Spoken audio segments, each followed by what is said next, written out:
Hello दोस्तों, राधे राधे। कैसे हैं आप सभी लोग? उम्मीद है आप सब अच्छे होंगे, स्वस्थ होंगे और मस्त होंगे। तो जैसे कि दोस्तों सुबह के 7 बज गए हैं और मेरा सारा काम कंप्लीट हो चुका है। थोड़ा बहुत रह गया है अभी। एक कमरा रह गया है सफाई करने के लिए, बाकी तो सारा काम कंप्लीट कर ही दिया है मैंने। और बच्चे दोनों मेरे स्कूल चले गए हैं और हस्बैंड भी उन्हें छोड़ने गए हैं, छोटी को, परी को मेरे। और बाकी आप देखिए, मैंने कमरा वगैरह सब साफ कर दिया है। देखिए,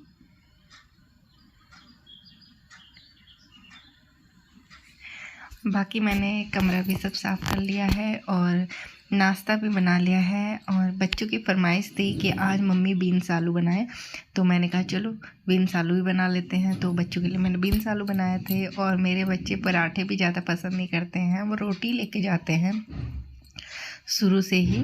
और पराठे कभी कभार अगर कुछ है कि हाँ आज पराठे खाने का मूड है, इसीलिए पराठे लेके जाते हैं, बट वैसे रोटी लेके जाते हैं। और मैं आप लोगों से भी कहूँ कि आप रोटी ही दें ज़्यादातर बच्चों को, तो वो बेहतर रहता है। क्योंकि ज़्यादा पराठा खाने से भी हमारे जो शरीर में दिक्कतें होती हैं ज़्यादा हो जाती हैं इन चीज़ों से। क्योंकि हर चीज़, अगर आप पराठे भी देखो भारी होते हैं, नुकसान देते हैं।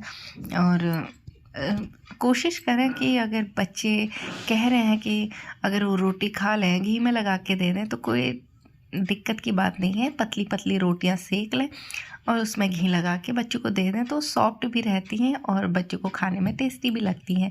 बट मैं तो अपने बच्चे को रोटी ही देती हूँ। और मैं पूछती हूँ उनसे कि अगर पराठे बना दो, तो मना कर देते हैं, कहते हैं नहीं मम्मी रोटी ही खानी है, तो मैं रोटी ही बना के देती हूँ। और कभी अगर होता है कि हाँ आज बच्चों का मूड हो गया है कि मम्मी आज पराठा सेक लो, तो इसलिए मैं पराठा सेक देती हूँ। क्योंकि मेरे बच्चे डेली रोटी लेके जाते हैं, रोटी ही खाते हैं। और दिन में भी मेरे बच्चे चावल ज़्यादा पसंद नहीं करते हैं, रोटी पसंद करते हैं। तो जब वो स्कूल से आते हैं तो मैं उनके लिए रोटी ही बना के रखती हूँ। और बाकी अभी फ़िलहाल सुबह का सारा काम कंप्लीट हो गया है और थोड़ा बहुत ही रह गया है। बट अभी मैं नहाई नहीं हूँ, क्योंकि आज थोड़ी सी लेट हो गया था मुझे। अभी नहाना है और कान्हा जी को नहलाना है। कान्हा जी को उठा लिया मैंने सुबह ही और उन्हें दूध दे दिया है, दूध पी लिया कान्हा जी ने। और अब मैं नहाने जाऊंगी, उसके बाद कान्हा जी को नहलाना है। और फिर मैंने रील्स भी बनानी है। जैसे कि आप मुझे जानते हैं, मेरा जानते हैं कि मैं फ़ेसबुक पे, इंस्टा पे रील्स बनाती हूँ, तो मुझे रील्स भी बनानी होती है। और काम सभी रहता है। आजकल पता है कितने लोग कह देते हैं कि तुम्हारे पास तो कोई काम ही नहीं है। बट मैं कहती हूँ हाउस वाइफ के पास इतना काम होता है, शायद घर का काम किसी को दिखता नहीं है, बट घर का काम होता बहुत है। और अगर हम 24 घंटे भी लगे रहते हैं ना, और किसी को नहीं दिखेगा, वो कहते हैं कि क्या किया तुमने घर पे। तो बस यही होता है कि हाउस वाइफ का काम दिखता नहीं है। लेकिन अगर एक दिन आप घर पे रह के, जो ये लोग कहते हैं ना कि आप करते क्या हो, खाली तो बैठे रहते हो, अगर वो हमारी जगह ये काम करके देखें ना घर का, तब हम उनसे पूछें कि क्या हुआ, खाली बैठे थे क्या। क्योंकि देखो, किसी को जज करना सही नहीं रहता।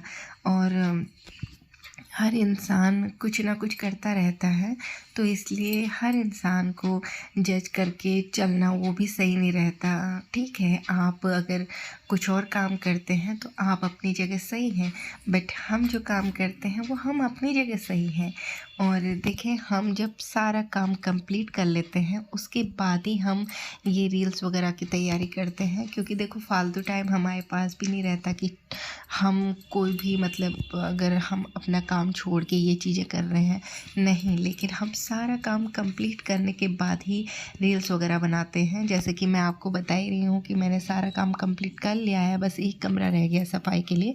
और वो मैं अभी जस्ट करके, नहा के, कान्हा जी को नहला के, उनके लिए भोग मैंने बना ही दिया है। नहीं, कान्हा जी के लिए नहीं बनाया अभी। बाकी बच्चों के लिए तो नाश्ता जैसे बना ही दिया था। कान्हा जी के लिए मैं आज खीर बनाऊंगी, क्योंकि नहाने के बाद ही मैं बनाती हूँ। वैसे मैं नहाने के बाद ही बच्चों के लिए भी बनाती हूँ, बट आज ये हुआ कि आज मेरी आँखें नहीं खुली और मुझे थोड़ा सा नींद आ गई, तो जस्ट थोड़ा सा देर हो गई थी। बट ठीक है, बच्चे अपने टाइम पे चले गए। हाँ, थोड़ा सा ये रहता है कि मैं जैसे कि सुबह नहा के अगर सारी चीज़ें बनाऊँ तो मुझे बेहतर लगता है इन चीज़ों के लिए। बट चलो, भगवान जी भी देख रहे हैं, कभी कभार तो माफ़ हो ही जाता है ये चीज़ें। और अभी भी मैं जस्ट ऐसे ही लेटी हुई है, क्योंकि मैं आई और बच्चे गए स्कूल को, हस्बैंड भी उन्हें छोड़ने गए हैं, तो मैं थोड़ा सा थक सी गई थी। मैंने कहा चलो मैं ऐसे ही रेस्ट कर लूँ, क्योंकि बच्चे अभी गए हैं और तुरंत जाने के बाद मैं झाड़ू नहीं लगाती। 5 मिनट 5 मिनट या 10 मिनट मैं रुक जाती हूँ। जैसे ही बच्चे जाते हैं मैं तुरंत ही नहीं लगाती, और उसके बाद ही मैं झाड़ू लगाती हूँ। और अब मैं स्टार्ट करूँगी झाड़ू लगाना। बट हाँ, मैं उन सभी से कहती हूँ, मैं फालतू मत समझना, बहुत काम होते हैं लाइफ में। ऐसा है कि जो ऐसी बातें कहते हैं मत कीजिए ना, आप भी खुश रहिए और दूसरे को भी खुश रहने दीजिए, क्योंकि देखो लाइफ एक बार मिलती है। अब इसमें मुंह लटका के बैठ जाना मेरे बस का तो है नहीं भैया, क्योंकि मैं तो ऐसी हूँ और मैं बोलती रहती हूँ और एंजॉय करती हूँ, क्योंकि देखो जीवन का कोई भरोसा नहीं है, आज है कल नहीं। तो जितना भी समय है हमारे पास इस ज़िंदगी में आए हुए, तो उसे हम हंस के बिताएं तो वो बेहतर है। हाँ, अगर आपको कोई अपनी लाइफ में कुछ नहीं समझता तो ठीक है ना, कोई बात नहीं।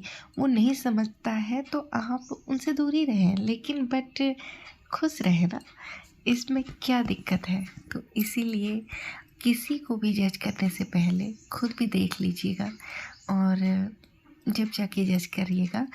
बट मैं यही कहती हूँ सभी से जो कहते हैं कि फालतू टाइम रहता है, ये रहता है, देखो फालतू टाइम किसी के पास नहीं रहता, टाइम निकालने से निकलता है।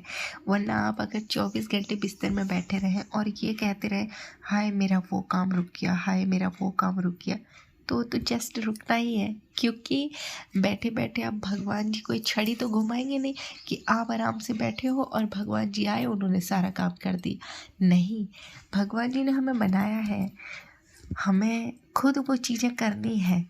वो भी तो देख रहे हैं ऊपर से कि ये क्या कर रहे हैं, बट ऊपर से भी नहीं कह सकती क्योंकि भगवान तो हर जगह है। तो इसलिए अपना भी खुश रहें, दूसरे को भी खुश रखें। राधे राधे।